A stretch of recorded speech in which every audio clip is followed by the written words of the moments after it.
Passport అనేది పౌరసత్వానికి గుర్తు గాదు. పౌరసత్వానికి అది ఆధారం కాదు అని చెప్పి కేంద్ర ప్రభుత్వం స్పష్టం చేసింది. ఇది చాలా మందిలో అయోమయాన్ని సృష్టించింది.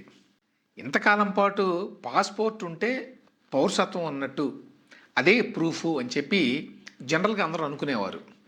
ఇప్పుడు కేంద్ర ప్రభుత్వం విస్పష్టంగా పాస్‌పోర్ట్ అనేది పౌరసత్వానికి ప్రూఫ్ కాదు అని చెప్పింది. మరి పాస్‌పోర్ట్ ఏమిటి? ఎందుకు పాస్‌పోర్టు అంటే కేంద్ర ప్రభుత్వం చెప్పేదేంటంటే పాస్‌పోర్ట్ అనేది ప్రయాణానికి. అది ఓన్లీ ట్రావెల్ డాక్యుమెంటు. అది one of the IDs. Identity prove చేసుకోవడానికి వన్ ఆఫ్ ది డాక్యుమెంట్స్. ప్రధానంగా ట్రావెల్ కోసం, ప్రయాణం కోసం. అంతేకాని అది అల్టిమేట్ ప్రూఫ్ ఆఫ్ సిటిజన్‌షిప్ కాదు అని చెప్పారు. సహజంగానే ఇది చాలామందిలో ఆందోళన కలిగించింది. ఇంతకాలం పాటు పాస్‌పోర్ట్ అంటే ఇది సిటిజన్‌షిప్‌కి గుర్తు అని చెప్పి అందరూ అనుకుంటూ ఉన్నారు. ఇప్పుడు అది కాదు. అది ఓన్లీ ట్రావెల్ డాక్యుమెంటు అని ప్రభుత్వం చెప్తోంది. వాళ్ళు ఇచ్చేటువంటి ఎక్స్‌ప్లనేషన్ ఏంటంటే పాస్‌పోర్ట్ జారీ అనేది పాస్‌పోర్ట్ చట్టం 1967 పరిధిలోకి వస్తుంది. వేరేజ్ పౌరసత్వ చట్టం వేరు. అదేమో 1955 చట్టం ఉందట పౌరసత్వానికి సంబంధించి, దాని కిందకు వస్తుంది. ఈ 2 వేరు చట్టాలు. ఒక పాయింట్. రెండవది పాస్‌పోర్ట్ అనేది పౌరులు కాని వాళ్ళకు కూడా జారీ చేస్తారు. అందుకని పాస్‌పోర్ట్ ఉన్నది కదా అని చెప్పి వాళ్ళు పౌరులు కాదు. మూడోది ఎప్పుడైనా ఏదైనా నకిలీ పత్రాలు సమర్పించి పాస్‌పోర్ట్ పొందారనుకోండి ఎవరైనా, రద్దు చేస్తారు. క్యాన్సిల్ చేస్తారు ఆ పాస్‌పోర్ట్‌ని.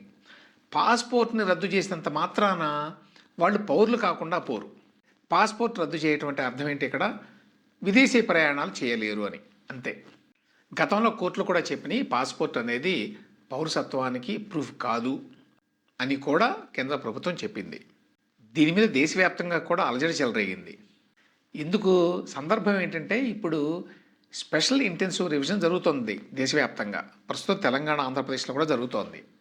ఈ ఎస్ఐఆర్ సందర్భంగా పాస్‌పోర్ట్ ఉంటే చాలు, ఇదే చాలా పెద్ద ఆధారం అని చెప్పి అందరూ అనుకుంటున్నారు. కానీ పాస్‌పోర్ట్ ఉన్నంత మాత్రాన అదేమీ మీరు పౌరుడు అని చెప్పడానికి ఆధారం కాదు అని ఇప్పుడు ప్రభుత్వం చెప్తోంది. అంతేకాదు ఎలక్షన్ కమిషన్ ఏం చెప్పింది? పాస్‌పోర్ట్ అనేది వన్ ఆఫ్ ది డాక్యుమెంట్స్ ఐడెంటిటీకి. అది అల్టిమేట్ ప్రూఫ్ కాదు అన్నారు. ఈవెన్ ఎస్ఐఆర్ కింద కూడా. ఎందుకు జనం ఈ మాట చెప్పిన తర్వాత ఆందోళన పడుతున్నారంటే, ఇప్పటిదాకా ఆధార్ కార్డు అంటే ఆధార్ కార్డు అల్టిమేట్ ప్రూఫ్ కాదు, ఆధార్ కార్డు అనేది పౌరసత్వానికి గుర్తు కాదు అని చెప్పి ఆల్రెడీ ప్రభుత్వం స్పష్టం చేసింది. పోనీ ఓటర్ ఐడియా అంటే అది కాదన్నారు. పాన్ కార్డా అంటే అది కాదన్నారు. రేషన్ కార్డా అంటే అది కాదన్నారు. చివరికి పాస్‌పోర్ట్ కూడా కాదంటున్నారు ఇప్పుడు. సో చివరికి దీనికి అర్థం ఏంటయ్యా అంటే భారతదేశంలో ఏ ఒక్క డాక్యుమెంటు కూడా పాస్‌పోర్ట్ కానీ, ఆధార్ కానీ, రేషన్ కార్డు కానీ, డ్రైవింగ్ లైసెన్స్ కానీ, ఓటర్ కార్డు కానీ ఏది కూడా పౌరసత్వానికి గుర్తు కాదు. పౌరసత్వానికి సంపూర్ణమైన లేదా అంతిమమైన నిరూపణ కాదు అని చెప్తున్నారు. ఇదే ఫైనల్ ప్రూఫ్ అని చెప్పడానికి లేదట. పౌరసత్వం అనే దానికి ఏ ఒక్క కార్డు కూడా ఆధారం కాదు. ఈ కార్డులన్నీ కూడా పౌరసత్వాన్ని నిర్ధారించడంలో ఉపయోగపడతాయి. కానీ వాటి మూలంగానే పౌరసత్వాన్ని నిర్ణయించలేము అని చెప్తున్నారు.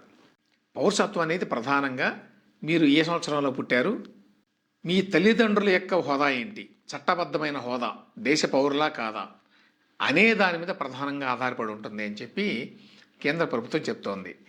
దీని మీద ప్రతిపక్షాలు కూడా పెద్ద ఎత్తున విమర్శించినాయి. చాలామంది దీని మీద జోక్గా ఏమంటున్నారంటే బీజేపీ మెంబర్ అయితే చాలు, బీజేపీ మెంబర్ అయితే దేశ పౌరులైనట్టు, అదే ఐడి కార్డు, ఇంక ఏ రకమైన ఐడి కార్డు ఉన్నా కూడా అది పౌరసత్వానికి ప్రూఫ్ కాదు అని వ్యంగ్యంగా అంటున్నారు అనుకోండి. కానీ కాంగ్రెస్ పార్టీ కూడా దీని మీద చాలా క్రిటికల్గా మాట్లాడింది. ఇదంతా ఉద్దేశపూర్వకంగా కేంద్ర ప్రభుత్వం చేస్తోంది అనేది వాళ్ళ విమర్శ. ఈ రకంగా ఒక ప్యానిక్ సిట్యువేషన్ క్రియేట్ చేసి రేపు కావాలి అనుకుంటే పాస్‌పోర్ట్ ఉన్నా కూడా పౌరసత్వాన్ని రద్దు చేయొచ్చు. ఈ మాట చెప్పేశారు కాబట్టి ఆ ఉద్దేశంతోనే ఈ పని చేస్తున్నారు అని కాంగ్రెస్ పార్టీ విమర్శిస్తోంది.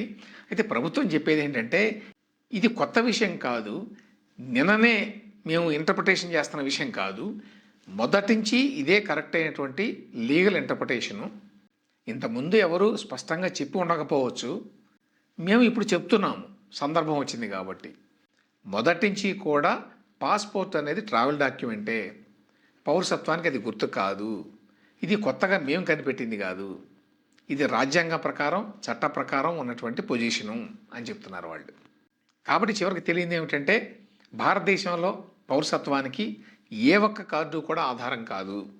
భారతదేశంలో పుట్టడం, తల్లిదండ్రులు కూడా భారతదేశంలో పుట్టి భారతీయులై ఉండాలి. అప్పుడే పౌరసత్వం వస్తుందన్నమాట. మరి ఇప్పుడు పౌరసత్వం నిరూపించుకోవాలంటే ఏం చేయాలి? ఇప్పుడు మనం అనుకున్నటువంటి డాక్యుమెంట్స్ అన్నీ కూడా ఉపయోగపడతాయి. పాస్‌పోర్టు, ఇతర ఐడీ కార్డులు ఏవైతే ఉంటాయో వాటన్నిటినీ కూడా పరిగణలోకి తీసుకుంటారు. వాటిని పరిగణలోకి తీసుకుంటారు కానీ అవే అల్టిమేట్ ప్రూఫ్ కాదు అని చెప్తున్నారు.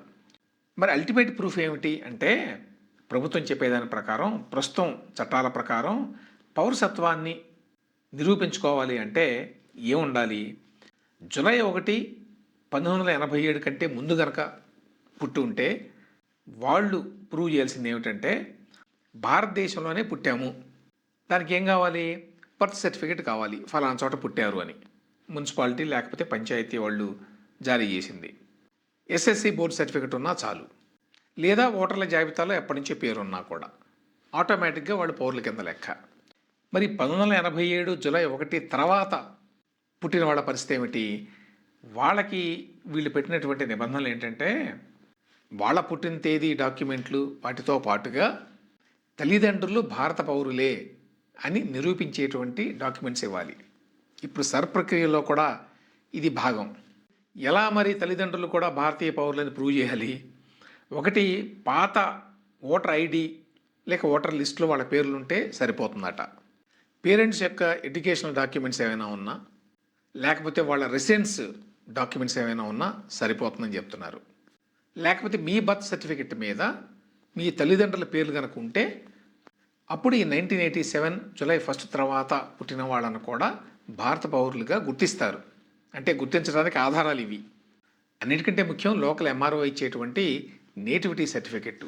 అది కనుక ఉంటే పౌరసత్వ గుర్తింపుకు సంబంధించి ఎటువంటి ఇబ్బందులు ఉండవు అని చెప్తున్నారు.